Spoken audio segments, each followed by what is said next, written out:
Hello, everyone, and welcome to this Afro-Can session called Empathy with Patricia. It's a beautiful day here in Cannes, and we're just rising up to the sun, but also we're having a wonderful conversation this morning with Maryse Makon, who is a France-based Cameroonian screenwriter and producer who is also a showrunner. Hey. Hello. How are you doing? I'm so okay. You're looking great today. Oh, I'm nice. I'm very happy to be here. Awesome. Now, you've done a lot, for television, screenwriting and producing and all that. You've done some films as well. Tell us a little bit about your journey in the entertainment industry. It started maybe 20 years ago because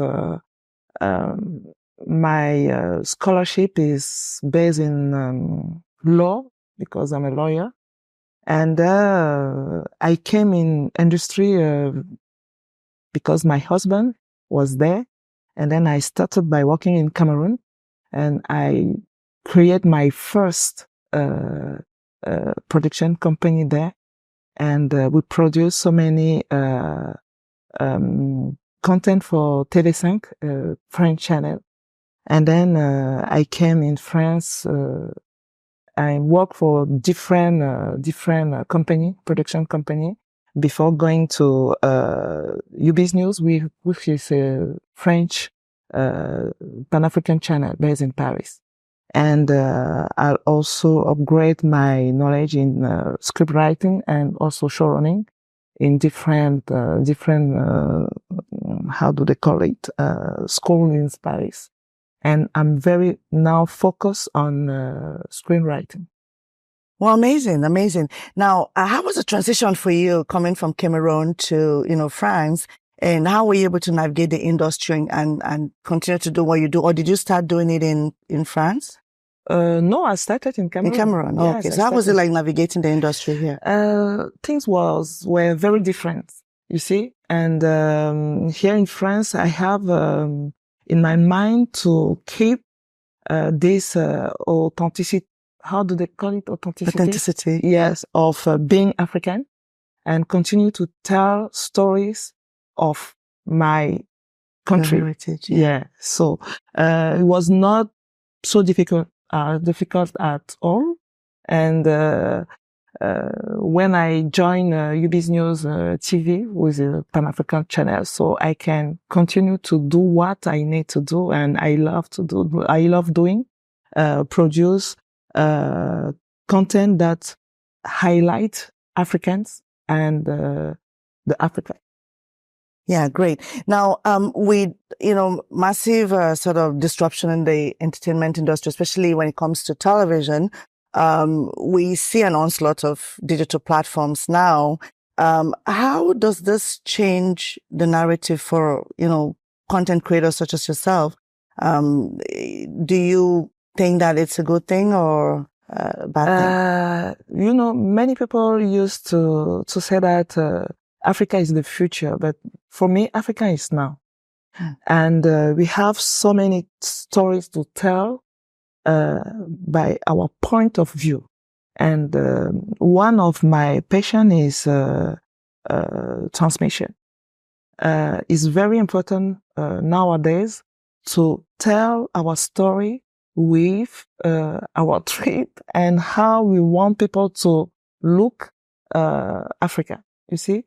And by writing or by being with other professionals, being creative, by looking about our origin is very important.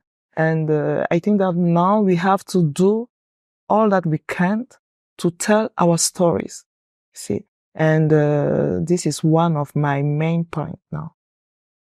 Well, that's great. I mean, it's important, for us to control our own stories to ensure that, people don't shape a narrative that does not represent who we really are. Exactly. Yeah. Now, yesterday I had a panel discussion with a group of amazing individuals, and one of them is a gentleman from Benin, and he was speaking about the fact that Netflix is not in the French-speaking parts of Africa.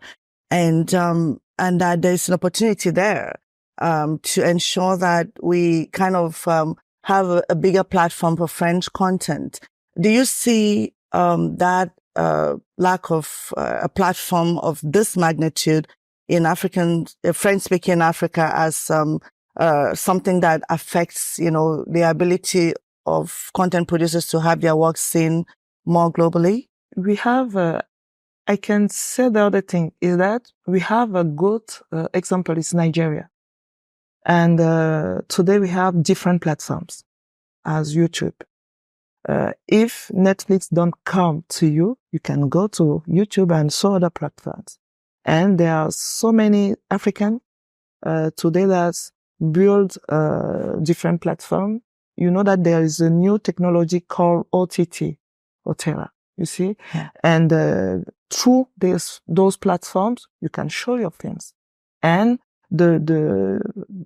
our main site in Francophone part of Africa is very, very different of Anglophone part. And we have so many things to learn from those Anglophone people in Africa to do how do they make to succeed, you see? And we can learn from them. Today, with YouTube, you can produce your content and put it there.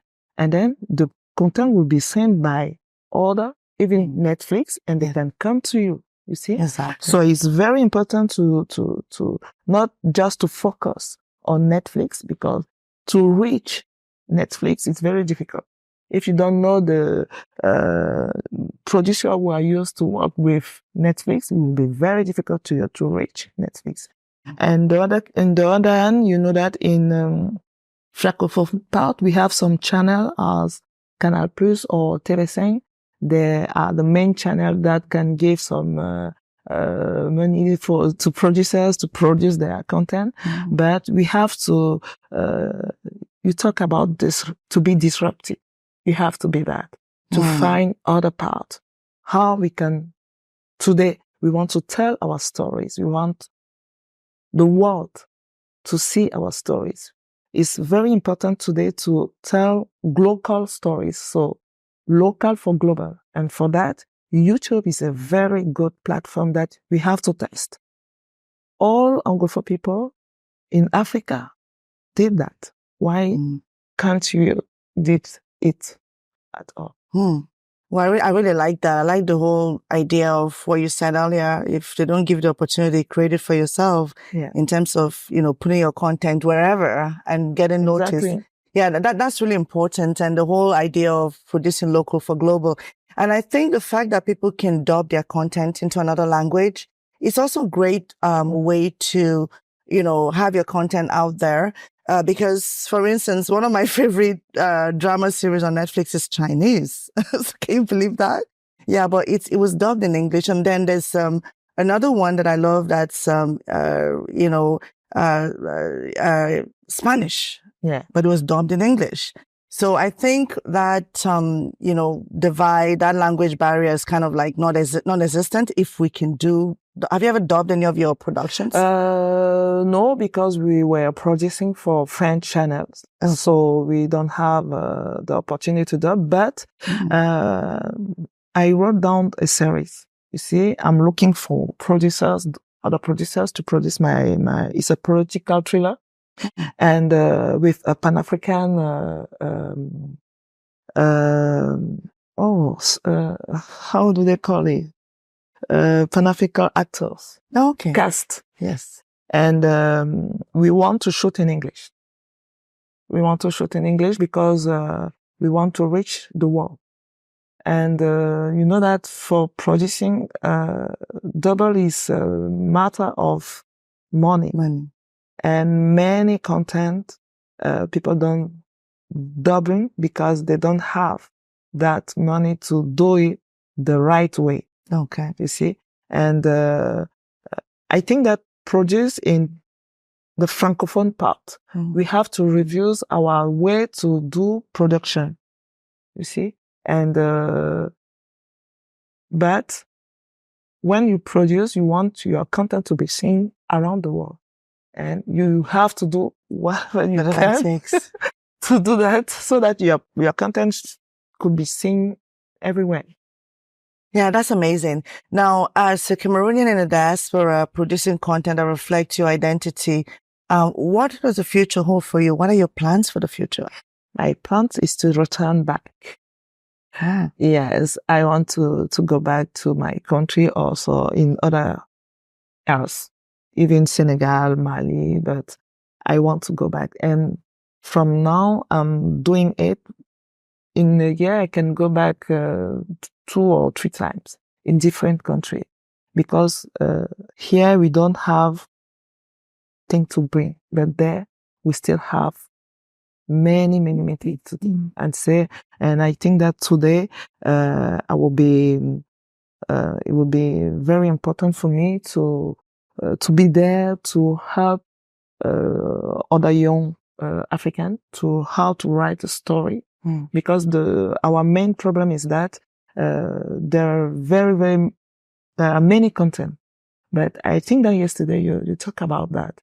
We have to produce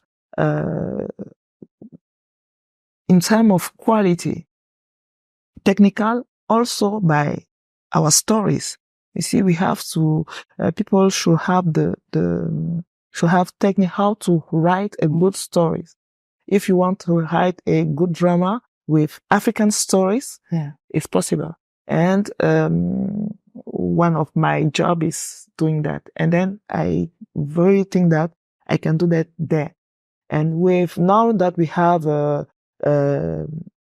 IA, artificial is opportunity, a new opportunity to learn them how to write with AI. With AI. Yes. So That's amazing. I think in terms of going back to, empower screenwriters. Exactly. That's why you started your company, AM Writing, isn't it? Yes. I'm doing that here, but also back home. Yeah. Wow, that's incredible. You're so inspiring. Thank you so much. It's been really wonderful, having this chat with you. But I mean, if you were to look out there and speak to a young, up and coming, producer and screenwriter, who is of African background in the diaspora, what would you say to them?